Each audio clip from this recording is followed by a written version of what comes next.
Hello friends, स्वागत है आपका एक बार फिर से आपके अपने लीगल चैनल में। दोस्तों, पीछे पीछे बहुत कुछ चल रहा है। हम आगे आगे देख रहे हैं, पीछे से कोई नई चीज एक्टिवेट होने वाली है, ऐसा लगता है। पति ऑलरेडी बहुत सारी प्रॉब्लम्स में है। स्पेशली मेंटेनेंस केस में जब लोग मुझसे सवाल करते हैं तो कई बार लिटरली जवाब नहीं होता, क्योंकि उनका कहना होता है कि सर मैंने कुछ किया ही नहीं तो मैं मेंटेनेंस क्यों दूं।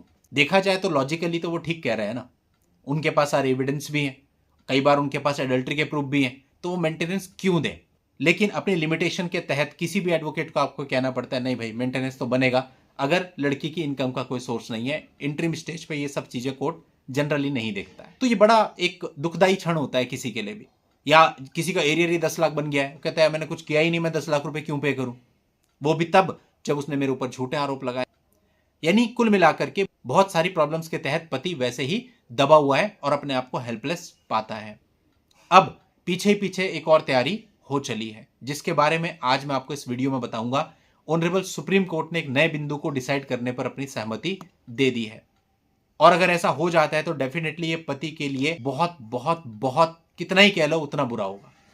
क्योंकि आजकल झूठे मामलों को देखते हुए अब इन नई धाराओं में भी पति पर मुकदमे दर्ज होने लगेंगे, तो कितना ज्यादा बढ़ जाएगा। हालांकि अगर ये कानून बनता है तो ये महिलाओं की सुरक्षा को ध्यान में रखते हुए बनेगा, लेकिन आपको पता ही है मिसयूज के जो मामले हैं उनका परसेंटेज आप देखो तो डेफिनेटली फिर इस कानून का भी मिसयूज होना बिल्कुल तय हो जाएगा। अब वर्तमान कानून क्या है? वर्तमान कानून यह है कि 18 वर्ष या उससे अधिक की अगर पत्नी है और कोई पति उसके साथ उसके बिना सहमति के यौन संबंध बनाता है तो किसी भी प्रकार का अपराध कारित नहीं करता है। अब यहां पर ऑनरेबल सुप्रीम कोर्ट ने, पहले मैं आपको बिंदु बताता हूं फिर मैं आपको एक्सप्लेन करूंगा। यहां पर ऑनरेबल सुप्रीम कोर्ट ने एक नए और कानूनी महत्वपूर्ण बिंदु पर विचार करने की सहमति दे दी है। अब ये बिंदु क्या है?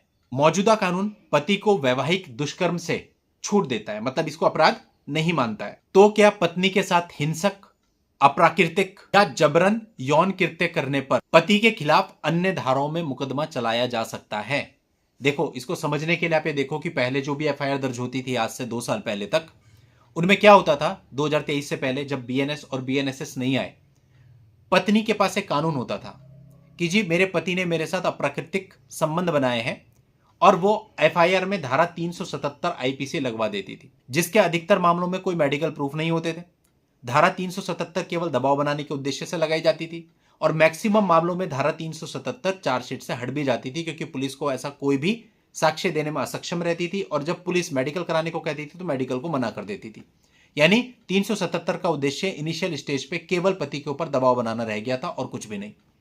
फिर नए कानून लागू हुए, बीएनएस बीएनएसएस आए, आईपीसी और सीआरपीसी की जगह, तो यहां पर वो धारा 377 को बिल्कुल रिमूव कर दिया गया, हटा ही दिया गया। आज के समय में वो एक्सिस्ट ही नहीं करती। लेकिन अब जो बिंदु बन रहा है वो ये बन रहा है कि भाई यदि किसी पत्नी की सहमति के बिना उसके साथ संबंध बनाए जाते हैं तो पति किसी भी प्रकार के अपराध का दोषी नहीं माना जाएगा। लेकिन इस बात के होते हुए यदि पत्नी के साथ कोई हिंसा वो करता है, अप्राकृतिक यौन संबंध बनाता है या फिर जबरन संबंध बनाता है, तो इन सब चीजों के लिए उसके ऊपर अन्य धाराओं में मुकदमा चलाया जा सकता है या नहीं। भारत में वैवाहिक दुष्कर्म को अपराध घोषित करने की मांग लंबे समय से न्यायपालिका के सामने लंबित है। इस पर बहुत सारे वीडियो समय समय पर आपने देखे होंगे, जब भी कुछ आता है तो बहस छिड़ जाती है। अब एक बार फिर से यह कानून बनेगा या इससे सिमिलर कोई कानून बनेगा, इस पर एक उम्मीद सी जगी है उन लोगों के लिए जो कि चाहते हैं कि ऐसा कानून बने। और जो लोग कानून के मिसयूज का ऑलरेडी सामना कर रहे हैं, अगर कानून बनता है ये कुछ लोगों को प्रोटेक्ट तो जरूर करेगा, लेकिन साथ ही साथ इसका मिसयूज भी बहुत होगा। 498 आईपीसी भी महिलाओं के हितों के लिए बनाया गया था, लेकिन हालत क्या है? ऑनरेबल सुप्रीम कोर्ट और honourable high courts different judgements में कई बार बता चुके हैं, और डेटा उठा के देखोगे तो इतना बुरा हाल है कि कुछ कहा ही नहीं जा सकता। केवल दबाव बनाने के टूल के रूप में उपयोग होता है।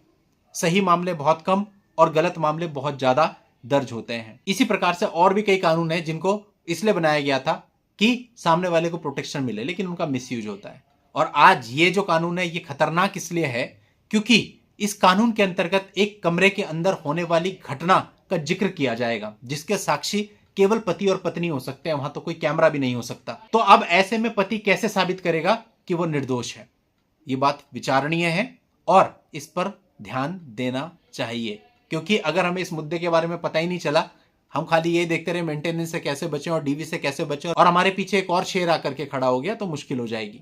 उम्मीद करता हूं आप मेरी बात को अच्छे से समझे होंगे और इस मामले को विस्तार से जानने के लिए इस मामले का लिंक आपको मैं इस वीडियो के नीचे डिस्क्रिप्शन में दे दूंगा, वहां जाकर के आप इस पूरे मामले की जानकारी ले सकते हैं। आज की इस वीडियो में इतना ही। नेक्स्ट वीडियो में नई जानकारी के साथ मैं आपसे फिर मिलूंगा। तब तक के लिए good bye and thank you for watching.